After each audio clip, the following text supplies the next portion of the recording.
Yogiji special series లోని మొదటి episode లో 2017కు ముందు ఉత్తరప్రదేశ్ ఎదుర్కొన్న దారుణమైన పరిస్థితులను మనం చూసాం. 2017లో యోగి ఆదిత్యనాథ్ ఎంట్రీ ఇచ్చారు. ఆయన రాకతో ఈ దుస్థితి నుంచి యూపీకి విముక్తి లభిస్తుందని ప్రజల్లో బలమైన నమ్మకం ఏర్పడింది. సీఎం గా బాధ్యతలు స్వీకరించిన వెంటనే తన కోసం బుక్ చేసిన 2 కొత్త మెర్సిడెస్ కార్లను తిరస్కరించడం, కాళిదాస్ మార్గ్ లోని బంగ్లా నుంచి స్ప్లిట్ ఏసీలను తొలగించడమే కాకుండా కొన్ని బలమైన సింబాలిక్ యాక్షన్స్ ద్వారా యూపీలో దోపిడీ పర్వానికి విలాసాల కాలానికి ముగింపు పడిందని, ఇకపై రాష్ట్రం కొత్త నియమాలతో నడుస్తుందని ఒక సైలెంట్ మెసేజ్ ఇచ్చారు. ఈ నేపథ్యంలో అసలైన యోగిరాజ్ ఎక్కడైతే ప్రారంభమైందో ఈ కీలక అంశాలను ఈ ఎపిసోడ్ లో మనం లోతుగా పరిశీలించబోతున్నాం. మొదటిగా ఎన్కౌంటర్ల వెనుక ఉన్న అసలు సీక్రెట్ ఏంటి? ఇక రెండోది తీవ్రంగా చర్చనీయాంశమైన బుల్డోజర్ జస్టిస్. ఇది కేవలం టాప్ లెవెల్ నుంచి రుద్దబడిన చర్య మాత్రమేనా, లేక నిజంగానే క్షేత్రస్థాయిలో మాఫియా పతనం జరిగిందా అనేది ఈ వీడియోలో డీటెయిల్ గా తెలుసుకుందాం. కాబట్టి ఏ మాత్రం ఆలస్యం చేయకుండా యోగి వర్సెస్ మాఫియా మధ్య జరిగిన ఈ మహాభారతం లాంటి హై వోల్టేజ్ వార్లోకి వెళ్ళిపోదాం. 2017 తర్వాత ఉత్తరప్రదేశ్ లో ఒక మాట బాగా ట్రెండ్ అయింది. నేరస్తుడు తన మైండ్ సెట్ మార్చుకోవాలి, లేదంటే ఫినిష్ అయిపోతాడు.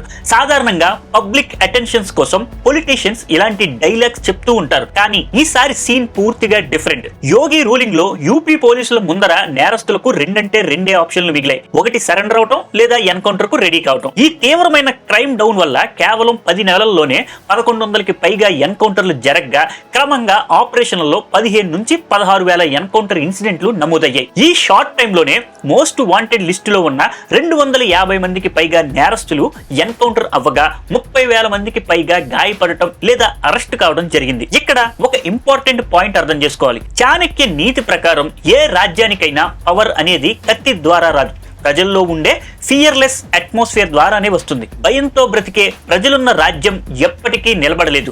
యోగి గవర్నెన్స్ ప్రజల్లో ఉన్న ఆ భయాన్ని పూర్తిగా తొలగించింది. వ్యవస్థ కంటే తానే పెద్ద అని విర్రవీగిన ప్రతి ఒక్కరిపై ఇప్పుడు సిస్టమే అప్పర్ హ్యాండ్ సాధించిందని ప్రజలకు నమ్మకం కుదిరింది. దాంతో పబ్లిక్ దీనికి ఒక కొత్త పేరు పెట్టారు. అదే టోక్ దెంగే పాలసీ. ప్రస్తుతం ఈ పాలసీపై 2 డిఫరెంట్ వ్యూ పాయింట్స్ నడుస్తున్నాయి. ఒక వర్గం వాదన ప్రకారం యోగి గవర్నమెంట్ రౌడీల భరతం పట్టడం వల్లే యూపీ ప్రజలు రాత్రిపూట పీస్ఫుల్ గా నిద్రపోగలుగుతున్నారు. అయితే మరో వర్గం మాత్రం ప్రభుత్వం చేసేది చట్టపరమైన ప్రాసెస్ దాటి జరుగుతున్న ఎక్స్ట్రా జ్యుడిషియల్ కిల్లింగ్స్ అని విమర్శిస్తోంది. ఈ చర్యల వల్ల శాంతి భద్రతలు క్షీణిస్తున్నాయని, జస్టిస్ పేరుతో అనేక ఫేక్ ఎన్కౌంటర్లు జరుగుతున్నాయని ఆరోపిస్తున్నారు. మరి ఇందులో అసలు నిజమేంటంటే ఆ ట్రూత్ ఈ రెండింటి మధ్యలోనే ఉంది. ఈ విషయాన్ని స్పష్టంగా అర్థం చేసుకోవాలంటే మనం కొన్ని నిర్దిష్టమైన సంఘటనలను నిశితంగా పరిశీలించాలి. ఇక్కడ మళ్ళీ మనకు అదే పేరు వినిపిస్తుంది, వికాస్ దూబే. గత ఎపిసోడ్ లో చెప్పుకున్నట్లుగా 2001లోనే పోలీస్ స్టేషన్ లోకి ప్రవేశించి అప్పటి మంత్రిని దారుణంగా కాల్చి చంపిన హిస్టరీ ఇతనిది. ఇతనిపై 60కి పైగా క్రిమినల్ కేసులు ఉన్నప్పటికీ 4 వేర్వేరు ప్రభుత్వాలు ఇతన్ని ఏమీ చేయలేకపోయాయి. కానీ 2020లో యోగి గవర్నమెంట్ హయాంలో అదే వికాస్ దూబే మళ్ళీ హెడ్లైన్ లోకి వచ్చాడు. జూలై 3, 2020 కాన్పూర్ లోని బిట్రూ గ్రామం. ఆ రాత్రి జరిగిన సంఘటన యూపీ క్రైమ్ హిస్టరీలోనే ఒక కీలక మలుపుగా మారింది. వికాస్ దూబేను అరెస్ట్ చేయడానికి యూపీ పోలీస్ ఒక ప్రత్యేక స్పెషల్ టీమ్ తో అతని ఇంటికి బయలుదేరింది. ఎటువంటి ప్రెస్ మీట్స్ లేకుండా, మీడియా హైప్ లేకుండా అత్యంత సీక్రెట్ గా ఈ ఆపరేషన్ ని ప్లాన్ చేశారు. కానీ తీరా అక్కడికి వెళ్ళాక ఏం జరుగుతుందో పోలీసులు అస్సలు ఊహించలేదు. పోలీసులు తనను పట్టుకోవడానికి వస్తున్నారనే ఇన్ఫర్మేషన్ లీక్ అవ్వగానే వికాస్ దూబే ఆ ఏరియా మొత్తాన్ని ఒక వార్ జోన్ గా మార్చేశాడు. పోలీస్ వెహికల్స్ ముందుకు వెళ్లకుండా అతని అనుచరులు రోడ్డుకు అడ్డంగా జేసీబీలతో, ట్రాక్టర్లతో రోడ్డును బ్లాక్ చేశారు. అంతేకాకుండా చుట్టుపక్కల ఉన్న పలు ఇళ్లపై ఆయుధాలతో పక్కా ప్లానింగ్ తో సిద్ధంగా కూర్చున్నారు. పోలీసులు బిట్రూ గ్రామంలోకి ప్రవేశించగానే నలుమూలల నుండి వారిపై విచక్షణ రహితంగా ఫైరింగ్ మొదలైంది. ఈ ఘోరమైన అటాక్ లో సర్కిల్ ఆఫీసర్ తో పాటు 8 మంది పోలీస్ ఆఫీసర్లు స్పాట్ లోనే వీర మరణం పొందారు. ఒక రకంగా చెప్పాలంటే యూపీ ముఖ్యమంత్రిగా ఎవరున్నా గ్రౌండ్ లెవెల్లో మాత్రం తానే రాజునని వికాస్ దూబే భావించేవాడు. అయితే దీనికి రెస్పాన్స్ గా యోగిజీ తీసుకున్న యాక్షన్ నేషనల్ వైడ్ గా సంచలనం సృష్టించింది. ఈ ఇన్సిడెంట్ పై ఆయన అన్న ఒకే ఒక్క మాట ఆ తరువాత ఆయన పొలిటికల్ అండ్ అడ్మినిస్ట్రేటివ్ పాలసీకి మెయిన్ థీమ్ గా మారింది.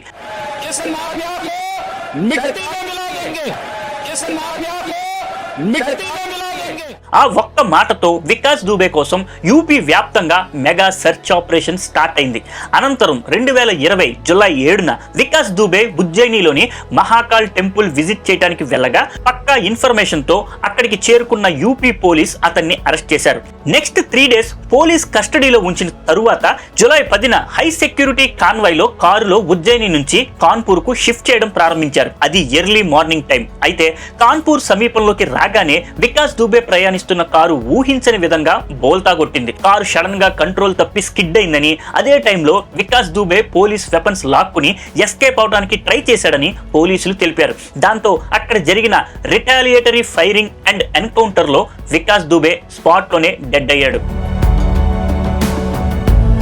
ఇలాంటిదే మరొక సెన్సేషనల్ ఇన్సిడెంట్ జరిగింది. అదే యూపీకి చెందిన biggest mafia don Atiq Ahmed story. ఒక పర్సన్ దగ్గర political power, rowdyism, money power ఈ 3 ఉంటే ఆ కాంబినేషన్ ఈ వరల్డ్ లోనే అత్యంత డేంజరస్ థింగ్ అని గుర్తుంచుకోవాలి. ఆతిక్ అహ్మద్ దగ్గర ఈ 3 అంశాలు ఉండేవి. ఒకప్పుడు ప్రయాగ్రాజ్ లో ఆతిక్ అహ్మద్ అనేదే ఒక చట్టంగా చలామణి అయ్యేది. సరదాగా చెప్పుకుంటే అక్కడ రియల్ జిల్లా మెజిస్ట్రేట్ ఆతిక్ అహ్మదే అని, మిగిలిన ఆఫీసర్లు కేవలం ఫైళ్లను సంతకాలు పెట్టడానికి మాత్రమే ఉన్నారని ప్రజలు అనుకునేవారు. అతను ఏదో చిన్నపాటి రౌడీ కాదు, ఎమ్మెల్యేగా, ఎంపీగా కూడా పనిచేశాడు. చివరికి జైలులో పెట్టినా సరే అక్కడి నుండే తన ఎంటైర్ నెట్వర్క్ ను ఆపరేట్ చేసేవాడు. యూపీలో అతని పట్ల ఎంత తీవ్రమైన భయం ఉండేదంటే అతను జైల్లో ఉన్నప్పటికీ బయట అతని పేరు ఎత్తడానికి కూడా పబ్లిక్ భయపడిపోయేవారు. ల్యాండ్ గ్రాబింగ్, ఎక్స్టార్షన్, అక్రమ ఆస్తులు, కిడ్నాపులు, కాంట్రాక్ట్ కిల్లింగ్స్ ఇలాంటి ఏ తీవ్రమైన నేరంలో చూసినా అతని పేరే వినిపించేది. అతనిపై 100కు పైగా క్రిమినల్ కేసులు నమోదైనప్పటికీ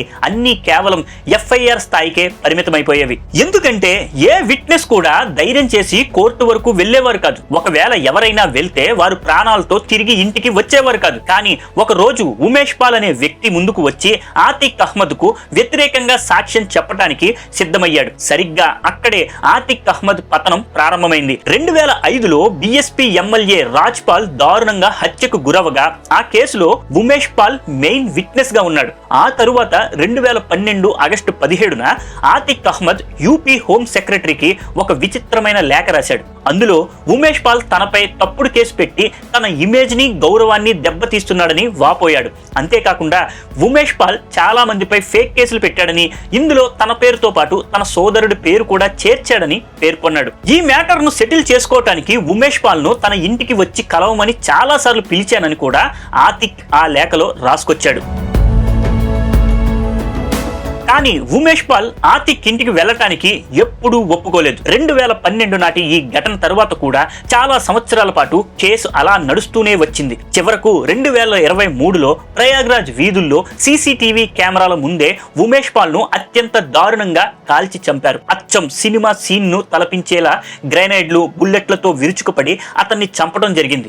ఈ హత్యకు పాల్పడింది మరెవరో కాదు, ఆతిక్ అహ్మద్ కుమారుడు అసద్ అహ్మద్, అతని గ్యాంగ్ కి చెందిన షూటర్లు. ఒకవైపు యోగి గవర్నమెంట్ తోగ్దెంగే అని సిస్టమ్ ను ప్రక్షాళన చేస్తున్నామని చెబుతుంటే, మరోవైపు కీలక సాక్షిని పట్టపగలే రోడ్డుపై కాల్చి చంపటం పెద్ద చర్చనీయాంశమైంది. దాంతో యోగి సర్కార్ పై తీవ్ర స్థాయిలో ప్రశ్నలు వెల్లువెత్తాయి. గూండారాజు ఇంకా ముగేలేదని, యోగి ఎన్కౌంటర్ మోడల్ పూర్తిగా విఫలమైందని ప్రతిపక్షాలు మండిపడ్డాయి. వికాస్ దుబే ఎపిసోడ్ సమయంలో ఎలాంటి విమర్శలు చేశారో మళ్ళీ అదే లైన్ తీసుకున్నారు. కానీ ఈసారి యోగి ఆదిత్యనాథ్ అసెంబ్లీ సాక్షిగా ఆతిక్ అహ్మద్ సామ్రాజ్యాన్ని ఉద్దేశించి మాఫియాను మట్టిలో కలిపేస్తాం అని బహిరంగంగా హెచ్చరించారు. ఈ వార్నింగ్ తర్వాత యూపీ పోలీసులు చేసిన ఆపరేషన్ మాఫియాపై సర్జికల్ స్ట్రైక్ ను తలపించింది. ఉమేష్ పాల్ హత్య జరిగిన కేవలం నెలన్నర వ్యవధిలోనే ఏప్రిల్ 13, 2023న 5 లక్షల రివార్డు ఉన్న ఆతిక్ కుమారుడు అసద్ అహ్మద్ ను పోలీసులు ఎన్కౌంటర్ లో పగటిపూటే మట్టుబెట్టారు. ఆ తరువాత అతని గ్యాంగ్ మెంబర్స్ చాలా మందిని అరెస్ట్ చేసి జైలుకు పంపారు. అయితే ఈ కథలో మెయిన్ విలన్ ఆతిక్ అహ్మద్ ఇంకా బ్రతికే ఉన్నాడు. అసద్ ఎన్కౌంటర్ జరిగిన 2 రోజులకే అంటే ఏప్రిల్ 15న ప్రయాగ్రాజ్ లో మెడికల్ చెకప్ కోసం తీసుకెళ్తూ ఉండగా ఆతిక్ అహ్మద్ అతని సోదరుడు అష్రఫ్ లను లైవ్ టీవీ కెమెరాల ముందే దుండగులు కాల్చి చంపారు. భారతదేశ చరిత్రలోనే అత్యంత సంచలనాత్మకమైన సంఘటనగా ఇది నిలిచిపోయింది. ఇక ఈ ఎపిసోడ్ లోని నెక్స్ట్ మోస్ట్ ఇంపార్టెంట్ ఎలిమెంట్ అయిన బుల్డోజర్ జస్టిస్ గురించి పూర్తిగా అర్థం చేసుకోవాలి. మాఫియా లేదా గూండారాజును పూర్తిగా సమూలంగా అంతం చేయడానికి ప్రధానంగా 2 మార్గాలు ఉన్నాయి. మొదటిది, మాఫియా సామ్రాజ్యంలో తిరుగులేని భయాన్ని సృష్టించి వారు ఎవరి వైపు కన్నెత్తి చూసే ధైర్యం కూడా చేయలేకుండా చేయటం. ఇక రెండోది, వారు దశాబ్దాలుగా కూడబెట్టిన అక్రమ సంపాదన బ్లాక్ మనీ నెట్వర్క్ ను టార్గెట్ చేసి వారిని ఆర్థికంగా పూర్తిగా కోలుకోలేని దెబ్బతీయటం. ఇందులో మొదటి మార్గమైన భయాన్ని కలిగించడం కోసం యోగి గవర్నమెంట్ తీసుకున్న కఠిన చర్యల వల్ల దాదాపు 10,000 మందికి పైగా నేరస్తులు స్వయంగా వచ్చి పోలీస్ స్టేషన్లలో లొంగిపోయారు. ఇక రెండో మార్గమైన మాఫియాను ఆర్థికంగా కోలుకోలేకుండా చేయటానికి యోగి సర్కార్ ఎంచుకున్న వినూత్నమైన ఆయుధమే బుల్డోజర్ జస్టిస్. ఈ విధానంతోనే యోగి ఆదిత్యనాథ్కి బుల్డోజర్ బాబా అనే పేరు కూడా ప్రచారంలోకి వచ్చింది.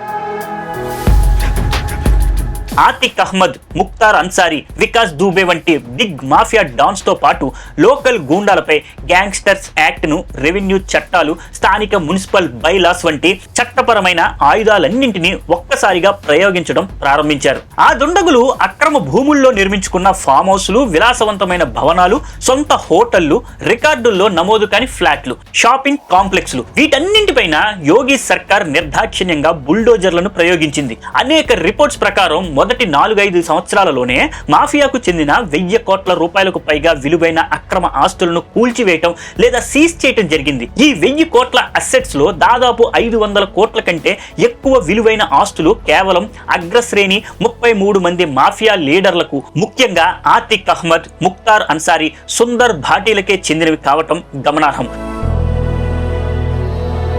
అయితే ఇక్కడే చాలా మంది క్రిటిక్స్ ఒక కీలకమైన ప్రశ్న లేవనెత్తుతూ ఉంటారు. ఇదంతా చట్టపరమైన ప్రాపర్ ప్రాసెస్ ప్రకారం జరుగుతుందా, లేక మాఫియా ముసుగులో సామాన్యుల ఇళ్లపైన బుల్డోజర్లు నడుస్తున్నాయా అని. కొన్ని చోట్ల అక్రమ నిర్మాణాలను కూల్చే క్రమంలో పక్కనే ఉన్న లీగల్ ప్రాపర్టీస్ కూడా డ్యామేజ్ అయిన ఇన్సిడెంట్స్ జరిగాయి. కానీ ఇంకోవైపు poor and middle class people మాత్రం ఈ యాక్షన్ చూసి ఫుల్లీ సాటిస్ఫై అయ్యారు. కొన్ని సందర్భాల్లో గవర్నమెంట్ తన పరిధి దాటినట్టు అనిపించినా కనీసం ఇప్పటికైనా ప్రజల మనస్సుల్లో మాఫియా పట్ల ఉన్న తీవ్రమైన భయం తొలగిపోయింది. బహుశా అందుకే కాబోలు ప్రజెంట్ ఉత్తరప్రదేశ్ లో హోలీ టైం వచ్చిందంటే బుల్డోజర్ షేప్ లో ఉండే వాటర్ స్ప్రింక్లర్స్, దీపావళికి బుల్డోజర్ పేరుతో బాణాసంచా, చివరకు పిల్లల బొమ్మల్లో కూడా బుల్డోజర్ టాయ్ కార్స్ హాట్ కేకుల్లా సేల్ అవుతున్నాయి. ఈ బుల్డోజర్ జస్టిస్ వల్ల యూపీ ప్రజల మైండ్ సెట్ లో ఒక రకమైన సైకలాజికల్ షిఫ్ట్ వచ్చిందని ఇది స్పష్టంగా చెబుతోంది. 2017కు ముందు ఉత్తరప్రదేశ్ లో లా అండ్ ఆర్డర్ ఎంత ఘోరంగా దిగజారిపోయిందంటే ప్రజలు గవర్నెన్స్ నుంచి ఒక్కటే కోరుకున్నారు, వ్యవస్థను పట్టి పీడిస్తున్న ఈ దుండగలను ఏరిపారేసే ఒక స్ట్రాంగ్ లీడర్ రావాలని మాత్రమే తప్పించారు. 2017 తరువాత యూపీ ప్రజలు అలాంటి ఒక అన్పారలల్ చేంజ్ ను ఫస్ట్ టైం కల్లారా చూశారు. ఒకప్పుడు తమ భూములను దౌర్జన్యంగా ఆక్రమించిన మాఫియా డాన్లు ఇప్పుడు అదే మట్టిలో కలిసిపోవడం చూసి ఆనందించారు. ఇక ఇప్పుడు అసలైన ప్రశ్నకు వస్తే, యోగి సర్కార్ చేస్తున్న ఈ ఎన్కౌంటర్లు చట్ట పరిధిలోకి లోబడి జరుగుతున్నాయా, లేక ఇది ప్రభుత్వం వహిస్తున్న ఒక అగ్రెసివ్ మైండ్ సెట్ కి నిదర్శనమా? దీనికి సమాధానం దొరకాలంటే ముందుగా యోగి ఆదిత్యనాథ్ ఇచ్చిన ఒక సెన్సేషనల్ స్టేట్మెంట్ ని గుర్తు చేసుకోవాలి. మన ఆడబిడ్డల భద్రతతో ఆటలాడితే నెక్స్ట్ జంక్షన్ దాటేలోపు మృత్యువు మీకోసం వెయిట్ చేస్తూ ఉంటుంది, ఆ టికెట్ తీసుకుని నేరుగా నరకానికే వెళ్లాల్సి వస్తుంది అని. लेकिन राह चलती हुई किसी बेटी के साथ अगर किसी ने छेड़छाड़ करके उसकी सुरक्षा में सेंध लगाने का कार्य करे क्या, तो अगले चौराहे पर उस ओहदे का इंतजार यमराज कर रहा होगा. 2017కు ముందు యూపీలో ఉన్న పరిస్థితుల్లో కేవలం ఫైళ్లకే పరిమితమయ్యే రొటీన్ రీఫార్మ్స్ ఎంత మాత్రము వర్కౌట్ అయ్యేవి కావు. అక్కడ సిస్టమ్ ను దారిలో పెట్టడానికి ఒక రకమైన షాక్ థెరపీ అత్యవసరంగా మారగా యోగీజీ సరిగ్గా అదే చేశారు. భయం, బలం, బుల్డోజర్ అండ్ చట్టం, ఈ 4గింటి కలయికతో మాఫియా సామ్రాజ్యాలను కూకటి వేలతో పీకి పడేశారు. 2017 తర్వాతే యూపీ ప్రజలు మొదటిసారిగా తమ సొంత రాష్ట్రంలో ఫుల్ సెక్యూర్డ్ గా ఉన్నామనే ఫీలింగ్ ను అనుభవించారు.